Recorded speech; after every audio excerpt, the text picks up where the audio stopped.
panitia kegiatan uji publik regulasi kurikulum pada madrasah yang akan disampaikan oleh Bapak Kasubdit Kurikulum dan Evaluasi yang terhormat Dr. Haji Abdul Basit SHG MM. Dipersilakan dengan segala hormat. Bismillahirrahmanirrahim. Assalamualaikum warahmatullahi wabarakatuh. Alhamdulillahirabbil alamin wa bihi nasta'in ala umuri dunya wa din. Sallallahu alaihi wasallam.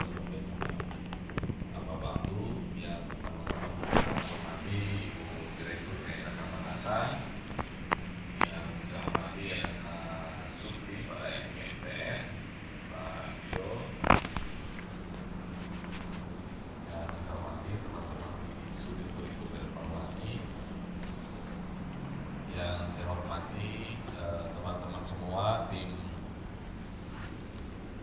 pengembangan kurikulum yang sedang menuntaskan draft KMA perubahan KMA 450, kemudian teman-teman penyusun CPPAI dan bahasa Arab pada madrasah, juga ada Mas Angga dari Biro Hukum yang ini kita minta untuk mengawal dari sisi regulasi legal draftingnya, beserta Mas Andi dan siapa satu lagi? Mbak Nani. Oh, ya, sama Mbak Nani.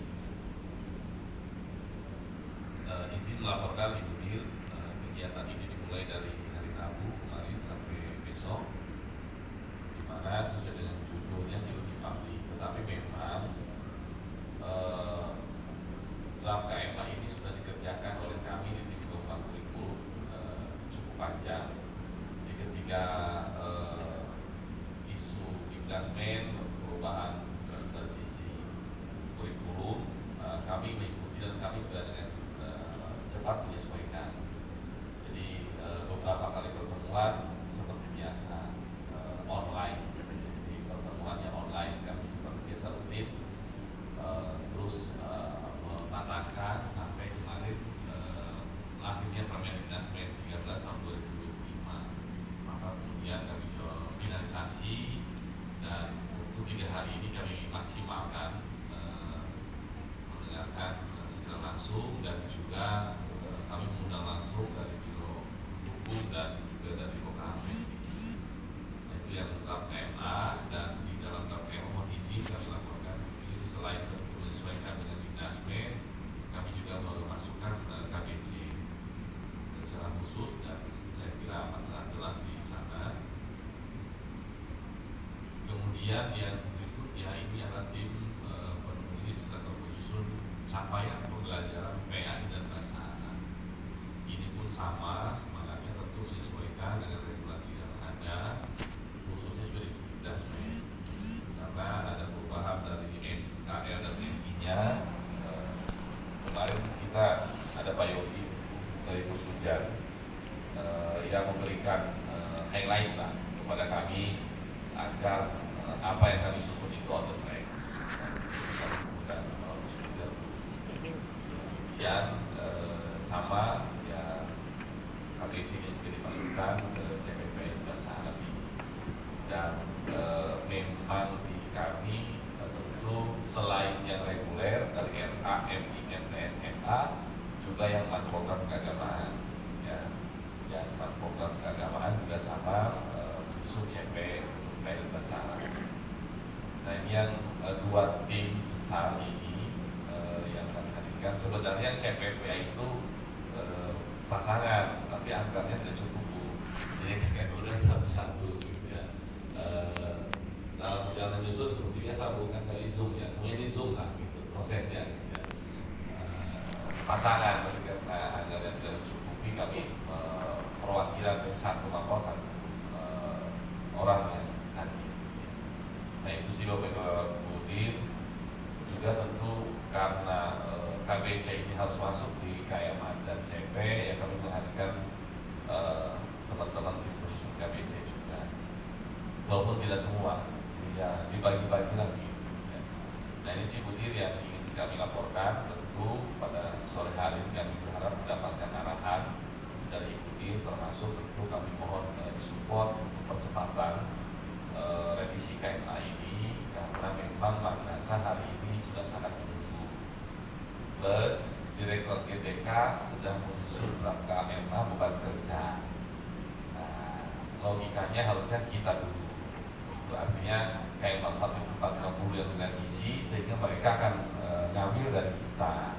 Nah ini kita GTK sudah 2 kali pertemuan untuk merevisi KMA 890 yang beban kerja. Gitu. Nah ini tantangannya. Saya kira maka tentu mohon arahan Ibu agar KMA ini bisa segera terbit, termasuk turunannya. Kami juga sedang menyusun panduannya, ada panduan kurikulum madrasah, panduan kurikuler, dan panduan pembelajaran dan asesmen. Jadi semua beriringan dan inilah teman-teman yang bekerja seperti biasa. Saya kira itu sih Bu Dir yang ingin kami sampaikan, tentu arahan dan segalanya dari Budir tentu ini jadi semangat dari kami dan mohon berkenan sekaligus juga membuka ya karena dari kemarin belum dibuka-buka. Jadi izin Bu teman-teman masih tertutup Bu, makanya kita nggak boleh kemana-mana Bu. Dari kemarin full ini kerja semalam Pak Yun sampai ngomong ke saya ya jam 11 belum selesai katanya gitu. Jadi full ya. Kita hari ini juga full Bu, memang kita buat timeline sekian rupa ya. Saya mohon izin Bu ya teman-teman, karena saya akan efisiensi harus maksimal gitu ya. Ya memang ya kita atur sedemikian rupa ya dengan situasi efisiensi ini, tetapi alhamdulillah Bu ya kami bisa menghubungkan karena terkadang di Zoom kan ada yang tidak maksimal Bu. Nah, yang ini maksimal. Kalaupun sisa-sisanya baru kita kembali ke Zoom. Saya kira itu laporan dari kami dan di Subdit tentu ya, kecil Pasur ada disposisi dari Ibu. Karena saya juga tadi lari-lari ke sana kemari gitu ya. Jadi ya alhamdulillah masih sambil memantau. Demikian yang bisa saya sampaikan. Assalamualaikum warahmatullahi wabarakatuh. Terima kasih Pak Kasubit ya telah melaporkan kegiatan kita pada 3 hari ini. Bapak Ibu yang saya hormati, berikutnya adalah arahan bimbingan sekaligus membuka kegiatan kita secara resmi yang akan disampaikan oleh Ibu Direktur KSK Madrasah yang terhormat Profesor Dr. Hajah Yeni Hamijah SAG MSI pada beliau dipersilakan dengan segala hormat.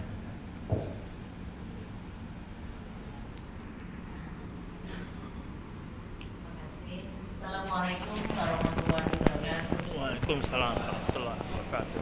Alhamdulillahirobbilalamin wa bihi nasta'in ala umuri dunya waddin. Wassalatu wassalamu ala sayyidina Muhammadin wa ala alihi wa sahbihi ajmain. Yang saya hormati Pak Kasubdit beserta Kasubdit. Kasubditnya tinggal 1, yang 1 sudah pindah ke yang lain, 1 lagi dapat tugas mendadak. Alhamdulillah semuanya bisa berjalan ya. Yang saya hormati Bapak Ibu semua, dari ada unsur pengawas ya, ada unsur kepala madrasah, ada unsur guru yang semua tergabung dalam proses tim-tim hebat yang selama ini ya terus bekerja membantu kita, utamanya Subdit kurikulum dan evaluasi, tentu dengan niatan bahwa kita ini memberikan yang terbaik untuk madrasah kita. Terima kasih saya ucapkan kepada Bapak Ibu semua atas kontribusi selama ini. Tentu juga kepada semua tim dari Kuren ya, tim pengembang KBC juga yang hadir juga pada kesempatan ini. Bapak Ibu yang saya hormati, yang pertama tentu kita bersyukur pada Allah Subhanahu wa taala. Ini sore ya, siang menjelang sore. Ini Pak Dirjen kan? Insyaallah Pak Dirjen juga akan hadir, kita bisa bertemu. Nanti menurutnya kegiatan yang sangat penting. Tadi sudah disampaikan oleh Pak Kasubdit. Ada perubahan regulasi di Kemendikbudristek. Karena kita ini ngurusin pendidikan juga dan komando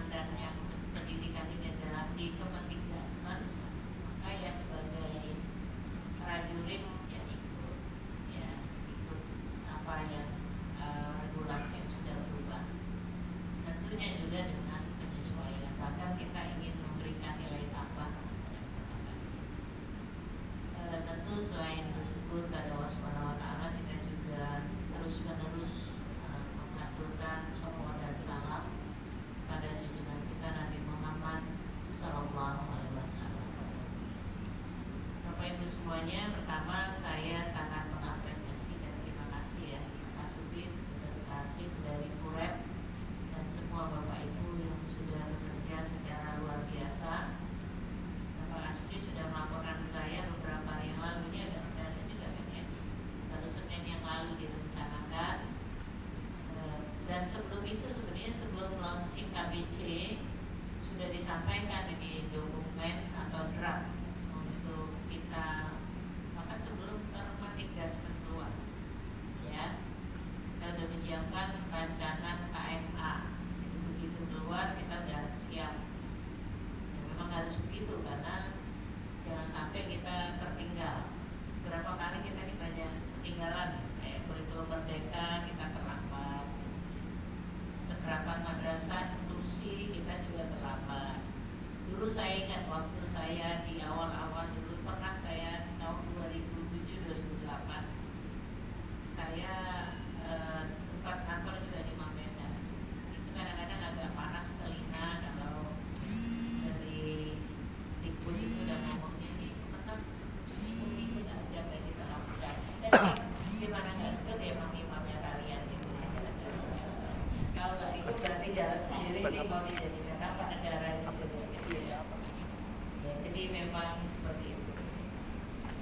Oh ya, saya juga nyapa dari Biro Hukum ya. Terima kasih atas partisipasinya dan sumbangsi pemikirannya. Tentu kita harapkan karena yang kita kerjakan ini bukan sekedar setuju teknis terkait dengan implementasi kurikulum, tetapi dia merupakan regulasi yang nanti akan menjadi regulasi kebijakan dari Kementerian Agama. Saya sambil buka-buka ini terkait dengan Permendikbud nomor 13 tahun 2025 ini. Jadi memang ada beberapa hal yang berubah. Jadi awalnya itu kan agak gampang ini ya, mau perubahan dari regulasi sebelumnya, tapi kementeriannya beda nama, ya, atau mau mengeluarkan regulasi yang baru. Tapi ternyata jadinya benar-benar perubahan, meskipun yang berubah menterinya beda. Yang dulu Mendikbudristek, sekarang Mendikdasmen berubah. Ya. Apa ya? Jadi dan kemudian di pasal 1 ayat 1 bagian kedua ya, di kerangka dasar kurikulumnya itu jelas tereksplisit di situ pendekatan pembelajaran mendalam. Justru ini masuknya di kerangka dasar ya. Padahal di sini kerangka dasar kan ada tujuan, prinsip, landasan filosofis, sosiologis. Biasanya stop di landasan psikopedagogis.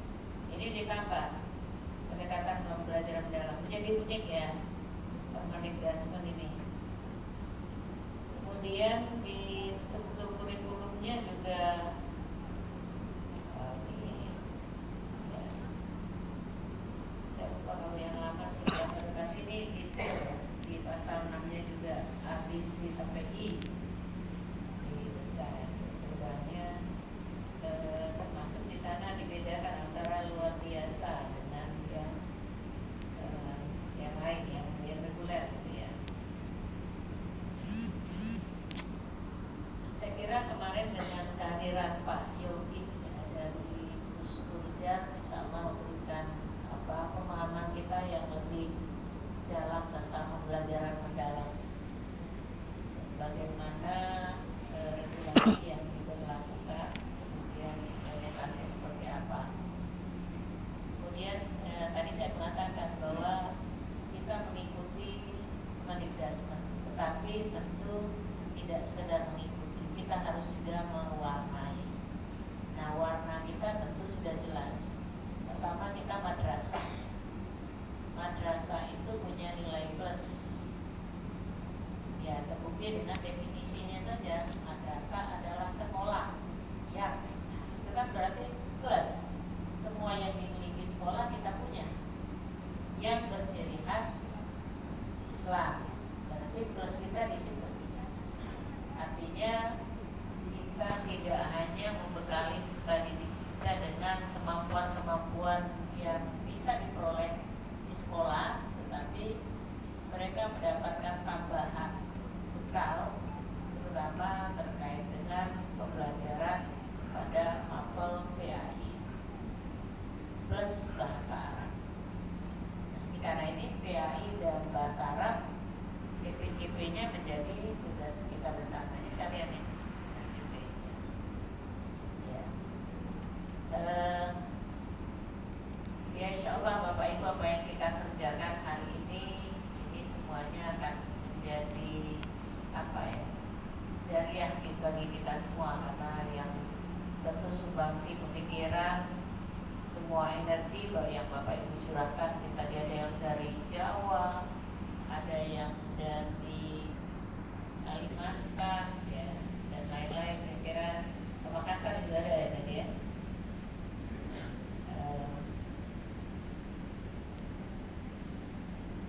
Nah, sementara ini memang kita tadi sudah disampaikan ketika juga sedang membahas regulasi terkait beban tugas. Ya, ini memang selalu menjadi topik yang sangat menarik, dan regulasi juga berubah-ubah terkait hal ini. Saya ingat ketika pemberlakuan sertifikasi di awal itu kan 24 SAS itu dihitung jam berdiri.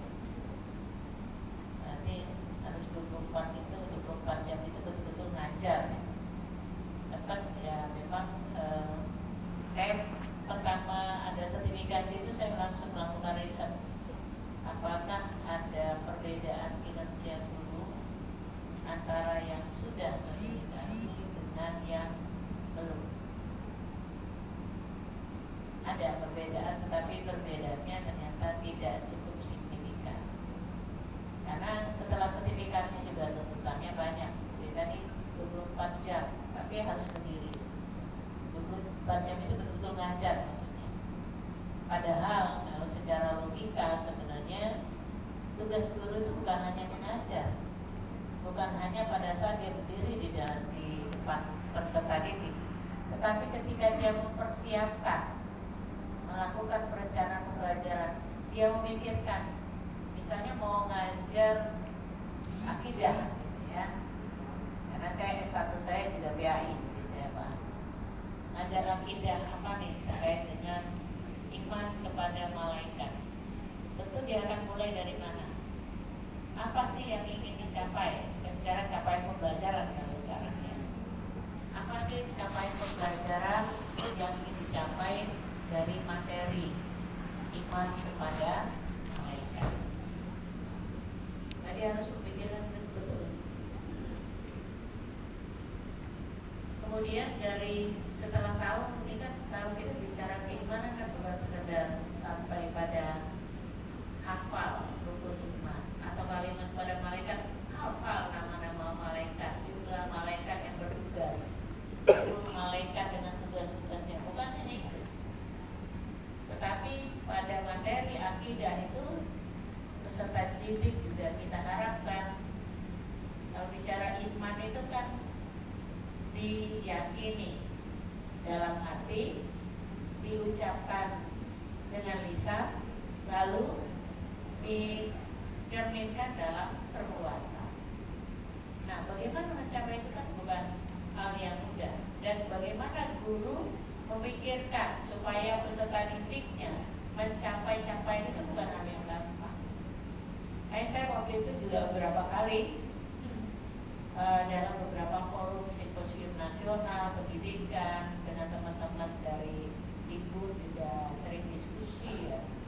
Kenapa sih itu nggak dihitung jam membuat perencanaan pembelajaran? Jadi dia ngajar 2 jam, itu sedikitnya, paling tidak dia butuh 30 menit untuk mempersiapkan apa saja materi yang akan diajarkan untuk mencapai tujuan itu, metode apa yang paling tepat dipilih atau digunakan, media apa yang paling dianggap paling tepat untuk digunakan, lalu cara mengevaluasinya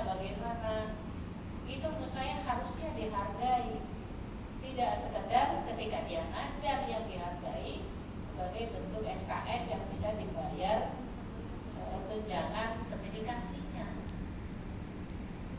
Nah, selain persiapan, kemudian setelah ngajar, dia harus mengoreksi hasil kerja siswa, kemudian mengevaluasi pembelajarannya sendiri.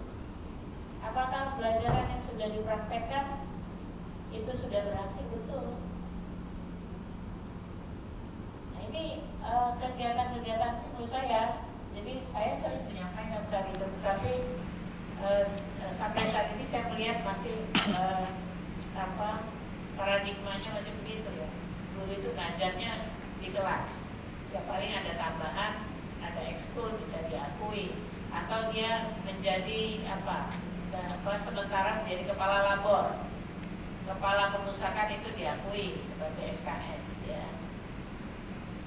Tapi ketika tadi membuat persiapan lalu menindaklanjuti, mengevaluasi dan menindaklanjuti hasil pembelajaran itu tidak pernah diakui. Tetapi saya akan terus menyuarakan itu, karena bagi saya itu bagian yang penting dalam proses pembelajaran.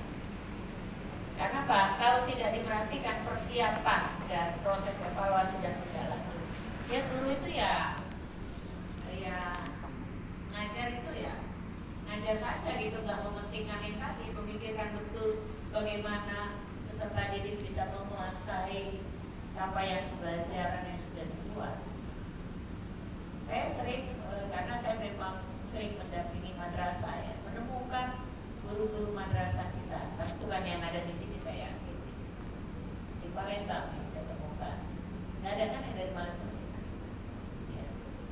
Itu ketika misalnya saya membimbing para guru itu bagaimana menghitung minggu efektif ya, misalnya dapat 18 minggu selama 1 semester. Lalu ketika ternyata setelah diimplementasikan, ternyata jumlah minggu dalam kalender itu lebih dari 18. Itu mereka ngajarnya hanya 18 minggu efektif. Dan celakanya lagi hanya berbasis pada isi bab dalam buku. Jadi kalau buku itu isinya babnya 15, ya ngajarnya 15 kali. Dan selebihnya apa? Banyak di kantor. Saya tanya kenapa Bu nggak ngajar? Udah semua saya ajarkan isi bab buku itu. Gitu. Nah, itu kan masih cara berpikirnya, cara pandangnya, atau perspektifnya, atau paradigmanya lebih tepatnya, itu masih berorientasi pada student subject matter oriented, pada content oriented, belum pada kompetensi atau kompetensi base ya, masih berorientasi pada materi. Dan materi tadi ukurannya buku. Yang lebih celaka lagi, buku tadi itu dibatasi penguasaannya, bukan pada penguasaan, tapi sampai mana guru sudah menjelaskan. Jadi kalau sudah menjelaskan itu sudah ngajar. Nah ini paradigma itu harus kita berubah, ya kan? Harus kita ubah. Jadi yang namanya tugas guru itu bukan mengajar dengan ceramah, tetapi bagaimana murid, kalau Pak Menteri maunya murid gak siswa ya, ada beda artinya siswa dan murid. Bagaimana murid itu bisa mencapai kompetensi yang sudah kita rumuskan dalam capaian pembelajaran. Ini nanti mungkin ada sebagian kita yang menjadi struktur nasional dan sebagainya. Saya ingin ruh dari apa yang ide-ide yang bagaimana kita membuat pembelajaran di madrasah itu semakin unggul itu seperti itu harus kita lakukan. Berubah cara berpikir guru. Belum lagi nanti soal ini kan ada tes kemampuan akademik. Saya terus terang ketika pertama kali saya diundang oleh Beskap yang badan standar kurikulum dan evaluasi asesmen ya, itu Prof. Tony kebetulan dulu kepala Bank SM Pusat, saya pengurus Bank SM Provinsi, jadi sudah lama kenal. Jadi pada saat datang pertama itu saya sudah mengatakan untuk apa melakukan mengadakan TKA. Saya termasuk orang yang tidak sepakat ada tes kemampuan akademik. Itu sebenarnya saya mengatakan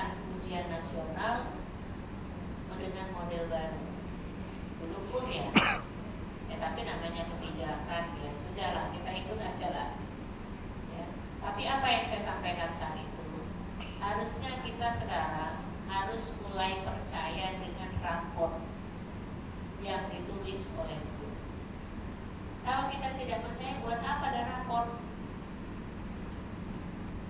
Nah, kalau soalnya kita misalnya menganggap, oh ternyata rapor itu banyak dimanipulasi segala macam, itu tugas kita bagaimana mulai sekarang kita melakukan gerakan bersama, membangun kesadaran guru untuk menuliskan isi rapor sesuai dengan kondisi kemampuan yang dicapai oleh peserta didik.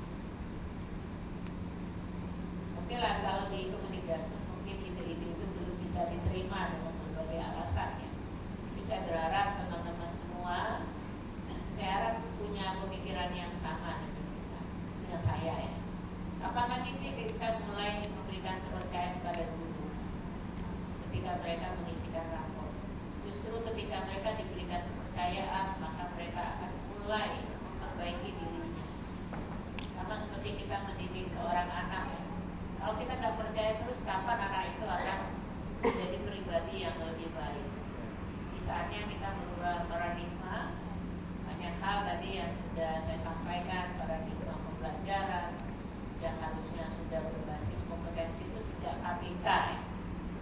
Jangan sampai guru ini ada lagunya, Bapak Ibu kalau yang semasa dengan saya ingat lagu Dian Piscesa, aku masih seperti yang dulu. Mau ganti kurikulum ribuan kali pun masih seperti yang dulu. Makanya waktu kelas kemarin ya kita kegiatan apa yang menghadirkan kampus Kurjar ya, dan Direktur BPK juga saya sampaikan ya, sosialisasi saya sampaikan.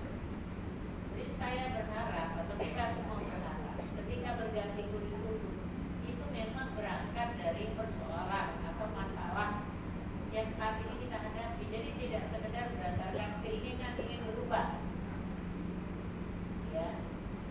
Jadi tidak sekedar oh ini harus berubah nih, tapi harus evaluasi dulu kurikulum yang ada sekarang nih kelemahannya di mana. Nah, dari sisi atau dari hasil evaluasi inilah baru kita melakukan revisi atau perbaikan. Kalau ternyata hasil evaluasi ternyata nggak ada yang harus diperbaiki, ngapain? Kalau saya melihat semua kurikulum kita itu bagus. Yang belum bagus itu prakteknya di lapangan. Saya nggak tahu apakah Bapak Ibu sepakat dengan saya. Ya, karena ini paradigma kita belum berubah ya. Jadi yang saya katakan tadi kan kurikulumnya ganti-ganti, tapi cara guru mengajar masih tetap sama. Kadang-kadang guru sederhana saja.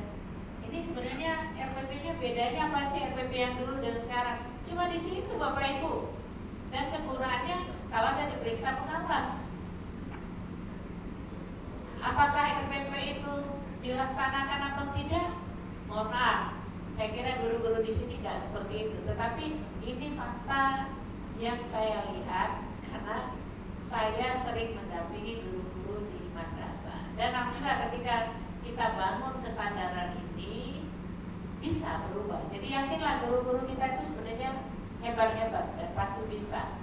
Hanya mereka selama ini kan terjebak pada oh yang benar tuh yang begini gitu. Mereka nggak tahu bahwa yang benar itu sebenarnya yang seperti ini. Ya. Mungkin mohon maaf kalau saya agak melebar sedikit persoalannya, padahal kita ini membahas KMA. Tetapi lebih dari itu sebenarnya saya bersyukur hari ini kita bisa bertemu dengan teman-teman yang semuanya menurut saya hebat-hebat. Pak Kasubdit sering melaporkan ke saya bahwa yang dihasilkan ini sudah luar biasa. Munculnya panduan KBC itu juga luar biasa. Saya sangat mengapresiasi yang sudah kita kerjakan. Ya, tentu dalam kesempatan ini juga sekali lagi saya mengucapkan terima kasih dan apresiasi saya yang setinggi-tingginya atas nama Kementerian Agama. Mungkin itu saja beberapa hal yang ingin saya sampaikan. Sekali lagi memang kita ikuti regulasi yang ada. Tentu dalam hal ini kita tetap mengutamakan bagaimana madrasah itu punya ciri khas yang lebih ya bukan kurang ya. Ciri khas yang membedakannya itu harusnya lebih dibandingkan dengan sekolah.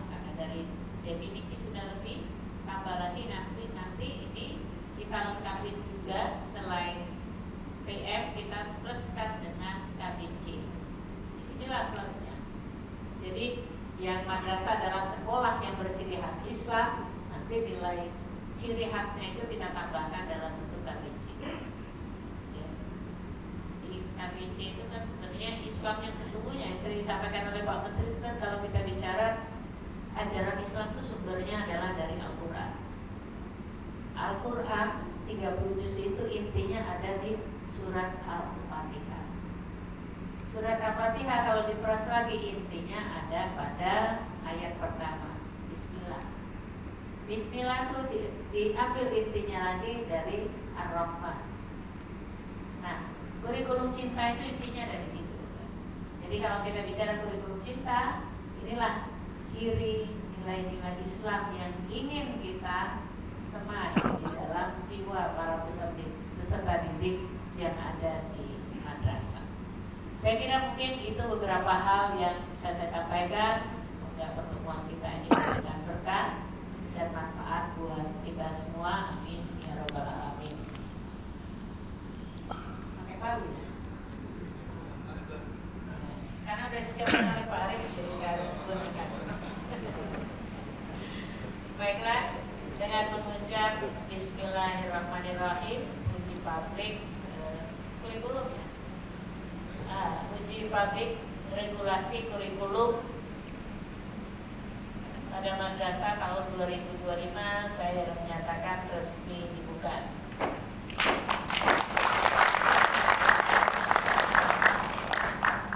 Demikian dari saya, mohon maaf kalau ada kekurangan. Terima kasih atas perhatian dan semua jerih payah dari Bapak Ibu semuanya.